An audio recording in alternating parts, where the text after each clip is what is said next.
अस्सलाम वालेकुम। मैं नायब निज़ाम वार्ड नंबर 2 से सीपीआईएम की कैंडिडेट। मैं door to door 2 number ward की जितने भी औरतें हैं, खासकर औरतों से मिली और उन लोगों से रिक्वेस्ट किया है कि एक हम नया फेस है, एक बार हमको चांस दें और उन लोगों की प्रॉब्लम सुनी है। और उन लोगों के प्रॉब्लम यही है कि बास लोगों का बास प्रॉब्लम है। उन लोगों का कोई भी काम नहीं हुआ है, 2 नंबर वार्ड में कोई भी काम नहीं हुआ है, सिर्फ़ प्रमोटरी हो रही है। तो क्या आप इसको रोक पाएंगी? देखिए, ये हम लोगों सीपीएम की फितरत में नहीं है। जीतने के बाद हम लोग जो जीतने से पहले हैं वही जीतने के बाद है और आगे भी वही रहेंगे। और हम अपने अवाम से यही अपील कर रहे हैं कि आप हमको वोट देकर जिताएँ और हम आपके साथ आपके पास रहेंगे हमेशा, हमेशा के लिए। ये रैली है, हमारी जीत की रैली है, तब दिखेगी जब अवाम को वोट देने मिलेगा। इंशाअल्लाह अगर वोट देने मिला तो अवाम हम लोग को वोट देगी। अवाम इस वक़्त टीएमसी के गुंडा राज से बिल्कुल भी नाराज़ है, बिल्कुल भी वो लोग उनसे सहमत नहीं है। ठीक है? और उन लोगों को अगर वोट देने मिला तो वो लोग हमें वोट देंगे और हम लोग जीतेंगे और जीतने के बाद उनके काम करेंगे। और ये जो गुंडा राज चल रहा है उससे हम लोग लड़ेंगे, लड़ते थे, लड़ते हैं और आगे भी लड़ेंगे। सबसे ज़्यादा प्रॉब्लम तो आम सा मुद्दा है जो हमारे कमरहट्टी में सब जगह में है और ये रैली में भी आपने देखा होगा, इतना ज़्यादा गंदगी हमारे कमरहट्टी में, साफ़-सफ़ाई का तो कोई सवाल ही नहीं है। सिर्फ़ गंदगी है, कूड़े हैं, पानी का इन्फेक्शन है, डायरिया है, बस यही सब है।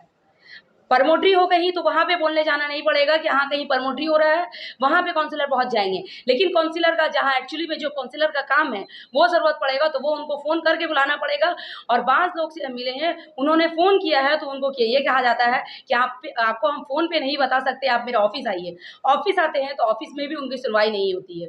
तो हम अगर जीत रहे हैं तो उनको हम अपने घर नहीं, हम उनके घर जाएँगे और उनका प्रॉब्लम को सॉल्व करेंगे। 35 तक हम लोग आवाम अगर वोट दिए और हमारे कैंडिडेट बोले तो हम लोग वोट बनाने जा रहे हैं और कमेटी में कम से कम 6 वार्ड तो हम लोग ले ही लेंगे, इसमें कोई शक नहीं है। और आवाम की जो भीड़ आपने देखी है, दरअसल ये आवाम को ही बताना था कि 2 तारीख को पीछे पीछे हम ही लोग निकालेंगे कमेटी से। क्या लग रहा है कि आप देखिए, सबसे पहले होते बुराई की जो जड़ होती है वो रिश्वतखोरी होती है, जिससे हमारे यहाँ बहुत सारे काउंसलर रह चुके हैं। कमल राम प्रकाश रह चुके हैं 5 बार के काउंसलर, मुजफ्फर साहब थे 3 बार के काउंसलर। लेकिन हमारे ज़माने में रिश्वतखोरी नहीं थी। अगर रिश्वतखोरी को ख़त्म करें तमाम बुराई खुद ब खुद ख़त्म हो जाएगी। और जैसे हम लोग आएंगे सबसे पहले अगर लगाम कसना होगा तो वो रिश्वतखोरी पर। क्या लग रहा है यहाँ की बस आवाम को सिर्फ ये कहना अपने जमहूरी हक का वो इस्तेमाल करें और जिसे चाहें वो वोट दें, हमें कोई एतराज़ नहीं है। लेकिन उनको पता है किसे वोट देना है, किसे वोट नहीं देना है। 2015 में एक कैंडिडेट था, 2015 में सिर्फ 1 घंटे 10 मिनट तक वोटिंग हुई थी, उसका वोट को लूट लिया गया था। उस 1 घंटे में मुझे 550 वोट मिले थे और बकिया घंटे वो लोग 6000 वोट को लेकर के गए थे। तो अगर एक बार उनको आवाम को वोट देने का मौका मिला, जिससे बहुत चांस है कि मौका मिलेगा, आवाम खुद मुकाबला करेगी गुंडों की। ये गुंडों पर और पुलिस का राज यहाँ नहीं चलेगा। तो इसका मुकाबला हमारे साथ हमारे पूरे कमेटी के आवाम करेंगे इस बार। और खासकर हम 4 नंबर बता दें कि जब तक हम वहाँ पर हैं उस वक्त तक लड़ते रहें जब तक हमारी मौत न हो जाए। We shall fight till we end. जहाँ तक बड़े नेता का सवाल है, ये हमारे पोलिट ब्यूरो मेंबर हैं और हमारे जो नेतृत्व है यहाँ पर, संदीप मित्रा या फिर मानस मुखर्जी साहब, इन्होंने लोगों के बीच एक उत्साह जो है, जो लोग चाह रहे हैं कि अपना वोट हँसुआ दौड़ा तारा के निशान में दबाएँ, और ये उत्साह को और उत्साहित करने के लिए ये आज जो रैली हुआ ये यही था।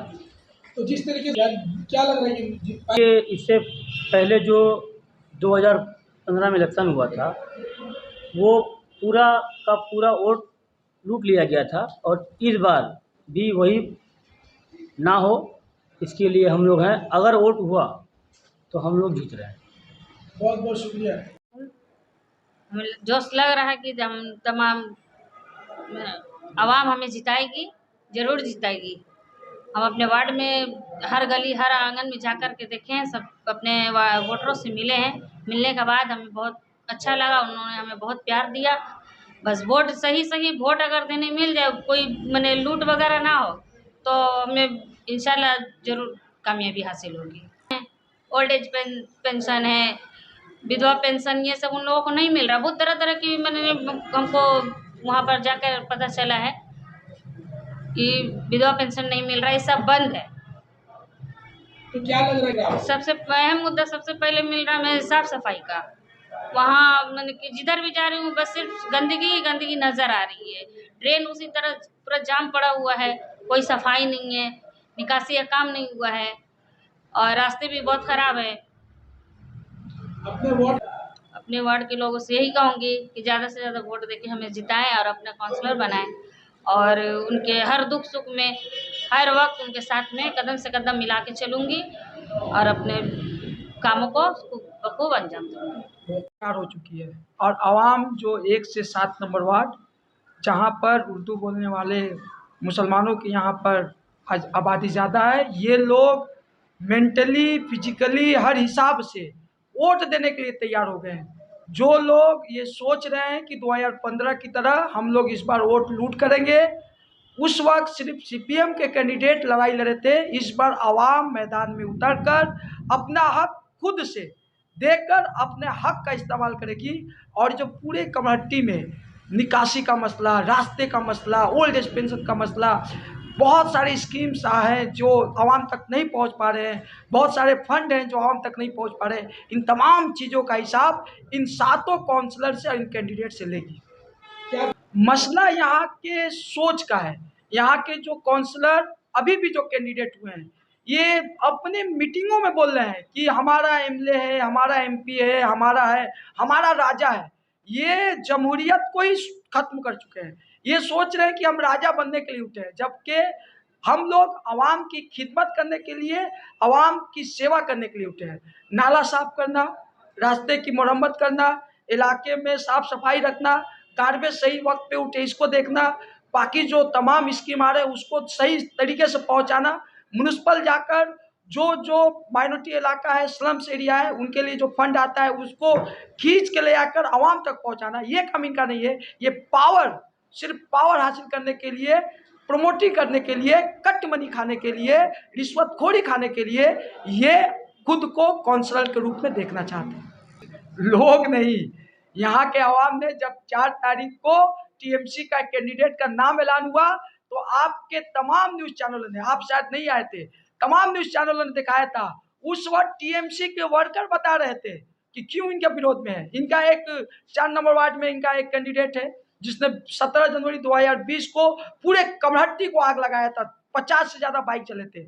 इसके अलावा इनके जो ज़्यादातर कैंडिडेट है, इनके ऊपर टीएमसी के वर्कर इल्ज़ाम लगा रहे कि ये लोग रिश्वतखोर हैं।